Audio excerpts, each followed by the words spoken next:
अस्सलाम वालेकुम। समरकंद से तवील सफ़र तय करके आने वाला कासिद सल्तनत इस्लामिया के हुक्मरान से मिलना चाहता था। इस वक्त सल्तनत इस्लामिया के हुक्मरान उमर बिन अब्दुल अजीज़ थे। इस कासिद के पास एक ख़त था जिसमें गैर मुस्लिम पादरी ने मुसलमान सिपा सलार कतीबा बिन मुस्लिम की शिकायत की थी।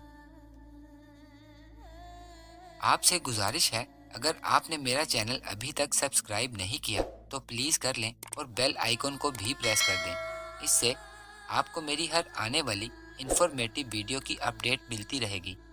और अगर आपको ये वीडियो अच्छी लगे तो इसे लाइक भी कर दें। वीडियो को शुरू करते हैं। कासिद के पास जो ख़त था उसमें पादरी ने लिखा, हमने सुना था कि मुसलमान जंग और हमले से पहले कबूल इस्लाम की दावत देते हैं।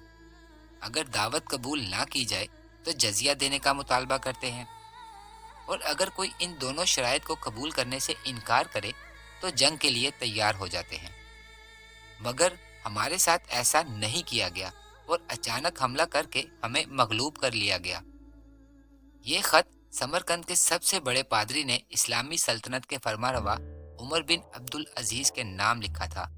कासिद समरकंद से सफ़र करता हुआ जब दमिश्क पहुंचा, दमिश्क के लोगों से शहनशाह वक्त की क़यामगाह का मालूम करते हुए वो कासिद एक ऐसे घर जा पहुंचा जो कि इंतहाई मामूली और खस्ता हालत में था।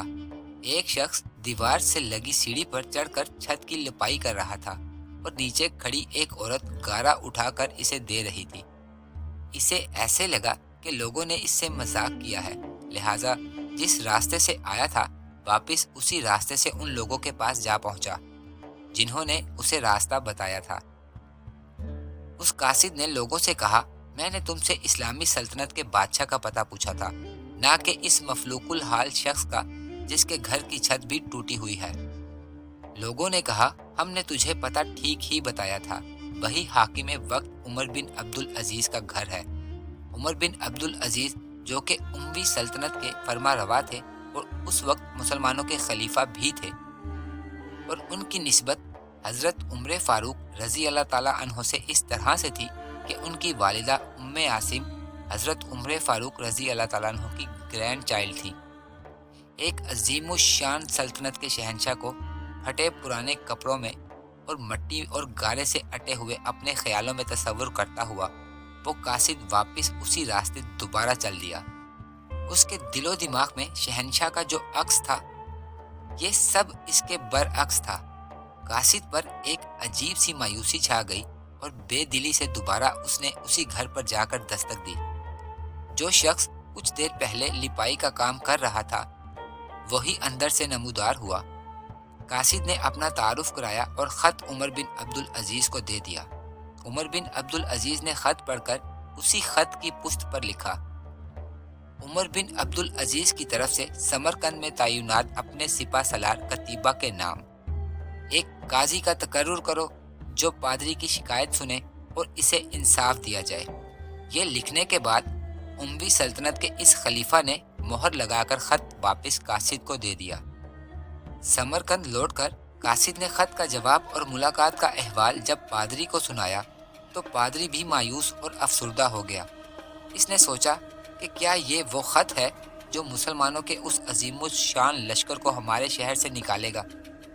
इन्हें यकीन था कागज़ का ये टुकड़ा इन्हें कोई फ़ायदा नहीं पहुंचा सकेगा, मगर कोई और रास्ता भी न था। चुनाचा ख़त लेकर डरते डरते अमीर लश्कर और हाकिम समरकंद के पास जा पहुंचा।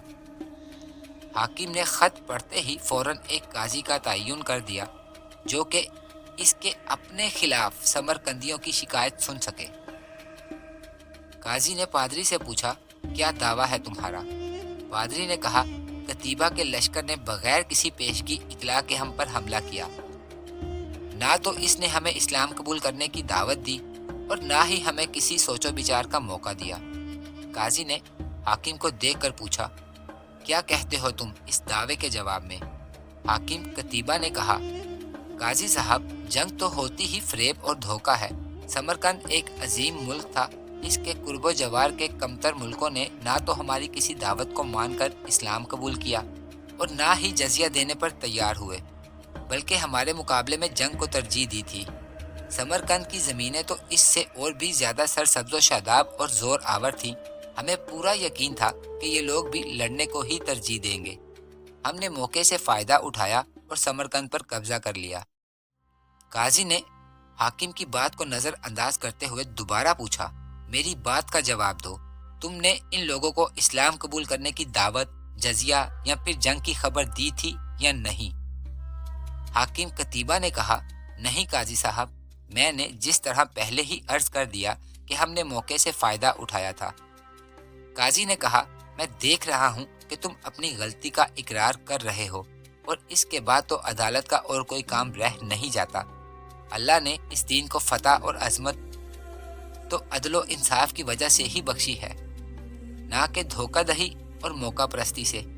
میری عدالت یہ فیصلہ سناتی ہے کہ تمام مسلمان فوجی اور ان کے عہدہ داران بما اپنے بیوی بچوں کے، اپنی ہر قسم کی املاک اور مال غنیمت چھوڑ کر سمرقند کی حدودوں سے باہر نکل جائے، اور سمرقند میں کوئی مسلمان باقی نہ رہے۔ اگر ادھر دوبارہ آنا بھی ہو تو بغیر کسی پیشگی اطلاع و دعوت کے اور 3 دن کی سوچ بچار کی مہلت دیے بغیر نہ آیا جائے۔ پادری جو کچھ دیکھ اور سن رہا تھا وہ ناقابل یقین تھا۔ چند گھنٹوں کے اندر ہی مسلمانوں کا عظیم الشان لشکر قافلہ در قافلہ شہر کو چھوڑ کے جا چکا تھا۔ سمرقندیوں نے اپنی تاریخ میں ایسا کبھی نہیں دیکھا تھا، جب طاقتور فاتح قوم کمزور اور مغلوب قوم کو یوں دوبارہ آزادی بخش دے۔ ڈھلتے سورج کی روشنی میں لوگ ایک دوسرے سے سرگوشیاں کرنے لگے کہ یہ کیسا مذہب اور کیسے پیروکار ہیں۔ عدل کا یہ معیار کہ اپنوں کے خلاف ہی فیصلہ دے دیں، اور طاقتور سپہ سالار اس فیصلے پر سر جھکا کر عمل بھی کرے۔ تاریخ گواہ ہے کہ تھوڑی ہی دیر میں پادری کی قیادت میں تمام شہر کے لوگ گھروں سے نکل کر لشکر کے پیچھے سرحدوں کی طرف دوڑے، اور لا الہ الا اللہ محمد الرسول اللہ کا اقرار کرتے ہوئے ان کو واپس لے آئے کہ یہ آپ کی ہی سلطنت ہے اور ہم آپ کی ہی رعایا بن کر رہنا اپنے لیے فخر سمجھتے ہیں۔ دین رحمت نے وہاں ایسے نقوش چھوڑے کہ سمرقند ایک عرصہ تک مسلمانوں کا دارالخلافہ بنا رہا۔